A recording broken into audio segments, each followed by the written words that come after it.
around the holding inside leg. So both your horses came to me without knowing how to use the back end. So that tells me that as a coach, I need to keep reinforcing for you guys how to use your legs properly in order to balance their hindquarters. So that's really what we want to start thinking more and more about now that the horses understand your leg aids. Now, when you use your leg aids, you're not going to meet all of the resistance that you were meeting before. And with due respect to the two of you, because this one was giving you so much resistance on getting your legs on and keeping them there to help guide her about where she was supposed to be, she put up so much resistance, like swapping leads, the little hopping and pretending like she's going to rear, getting super tense in her back, chomping on the bit, grinding her teeth. So when she would do any of those things, you guys would take your leg away. The problem is she never learned how to bend in her body, which, again, is no reflection on the two of you. Please don't misunderstand me. It's just that's where doing what you did was absolutely the right thing, and seeking somebody that has the depth of knowledge of flat work, really quality dressage riding, so that we can help teach her that the riding aids have a meaning and a level of communication. So now when you guys do get back in the saddle on Topper and on this one, that when you use your legs properly, you're going to get the proper result. So again, if I look right and I close my leg into her and I pull my outside shoulder back, my outside leg back, turn my outside toe in, my inside heel is on her, my inside leg is on her, my outside leg, I'm giving her a little bump and asking her to turn to the right. My outside shoulder stays stacked over my outside leg. Don't twist your body this way. Keep your outside shoulder back, because that keeps the weight in your inside seat bone. So you're literally turning her hindquarters with your outside leg around an active inside leg, that your inside leg has to be there. So I'm not saying take the inside leg away. You have to use both legs, but because they're separated, that's where you're getting the bend in her core, in her spine, in her rib cage, in her abdominal muscle, in her serratus muscle. Good girl. So now we're going to do a little canter work. Oh, actually, let's do a little of the whip work. Let's show you what we've been doing with that. So she obviously now is accepting of me carrying a whip. I can take the whip and cross it over the top to my other hand. I can do it again the other way. And she just knows that I'm just passing the whip from one side to the other. And she's relaxed about it. So I'll start with the whip work to the left. So she now understands that if I tap a part of her body, then she's supposed to move that part away. So I'm going to tap her left shoulder. I'm going to bend her left, tap her left shoulder, open my outside rein. I'm tapping her left shoulder, and I'm pushing her over by just gently tapping the left shoulder. That she's moving her energy away from the whip, which is exactly what the whip is meant to do. There, that's nice. As soon as she's super soft to that, I get out of it. Tell her she's awesome. Now, I'm going to move her left hind with the whip. So if I tap her flank with a courtesy tap, I want her to step around with the left hind. So I'm going to tap, tap, tap. Good girl, tap. Good girl, tap. Good, tap. Good. Ooh, good. I really like petting horses on the back end, because riders typically pet them on the front end. They fall forward, and what does the horse do? Walk forward. It falls out of balance. So I spend all this time getting them balanced, getting their hindquarters under their body. So in order to stay balanced with the horse, you've got to stay sitting up. So you'll see me reach back and pet them, That way I'm not falling out of balance over their shoulder, and they're less likely to step forward. Plus, it's just like the halt at center line with the salute. So you're just replicating what you're going to do in the show ring. Good girl. Good. Good girl. Right here. So now I'm going to let her go on a long rein again because she was very good about the whip. Lots of interval training. Lots of little mental breaks.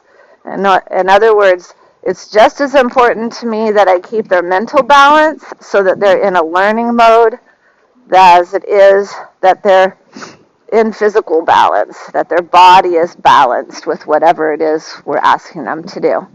So I'm going to switch the whip over the top again to my right hand. I'm going to pick up the reins. I'm going to make a C. Pull the reins through slowly again, so little by little. So I'm trying to maintain her physical balance as I shorten the reins. Good, that was super good. Good girl. Again, we used to get a lot of bracing with that because she wouldn't stay stepping up from behind. She'd start sticking, shortening the back end, stiffening in the middle, and getting hoppy. Now she understands that she has to keep stepping into the contact, and I did that through the groundwork. So now we're going to do the whip exercises this way. So I've got to get over here so I can move her shoulder towards the camera. Okay, so I'm going to open my left rein. She's bent right. I'm going to tap her right shoulder, tap her right shoulder, tap her right shoulder, tap her right shoulder, tap her right shoulder, tap her right shoulder. Excellent. She quietly just moved that right shoulder off because she knows that that's what the whip means now. And that's taken me this whole entire time to get her to understand that because we obviously had a lot of negative history that had to be erased. So now I'm going to do a turn on the forehand off my right leg. So I'm going to rebend her right. Good girl. I'm going to shift the whip to the back flank. I'm going to look over my right shoulder so my hip is in the right spot. And now I'm going to tap right hind, right hind, right hind. Good girl. Right hind. Courtesy tap, right hind, good girl, right hind, good girl, right hind. Good, that's good. And again, mental break. Good girl. So I wouldn't say she's 100% with the whip now, but she definitely understands now that the whip is not a weapon. The whip is no different than my leg aids, my weight distribution in the saddle, my hand contact, my change in muscle tone. Those are all ways that we communicate to maintain the horse's balance.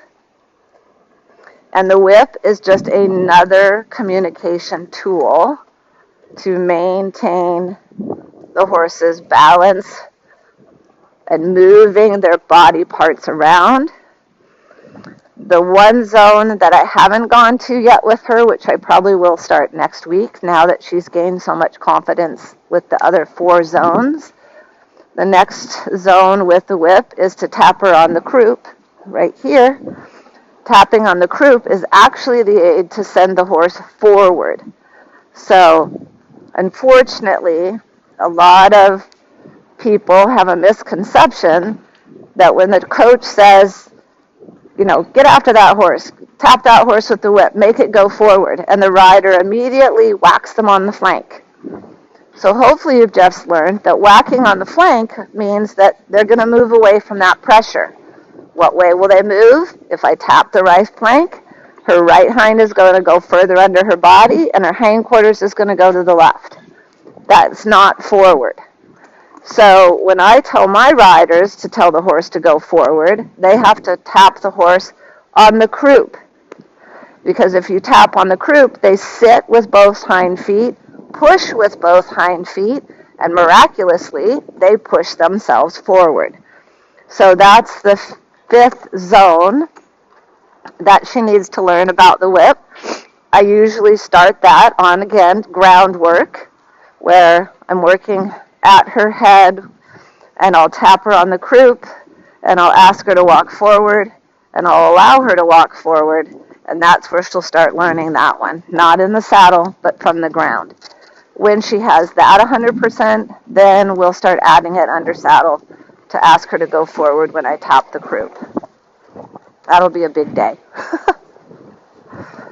Okay, so we're going to do just a quick little bit of canter because I'm already past my riding time for her and need to get on the next horse. The only reason she has the running martingale on, safety issue, again, when she would have her little resistive moments or getting hoppy or a little bit thinking about popping up, it gives me leverage to turn her. It also helps me get more bend in her core. We'll wean her out of this.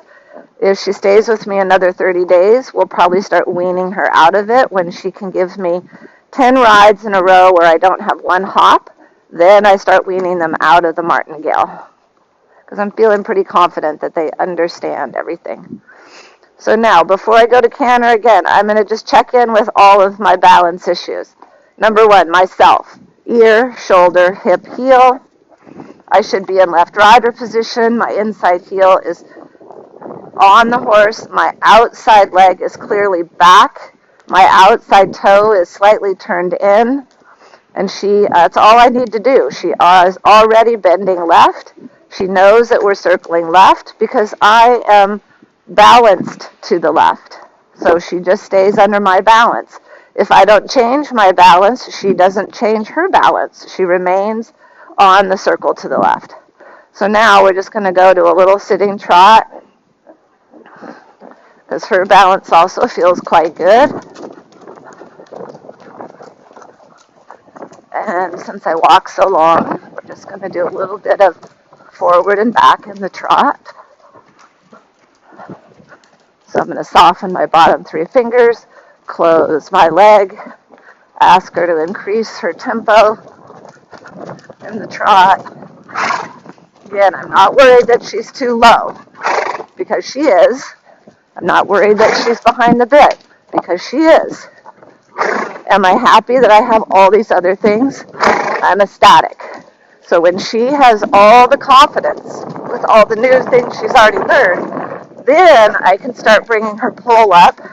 But I can tell you she is as soft as butter in my hands right now.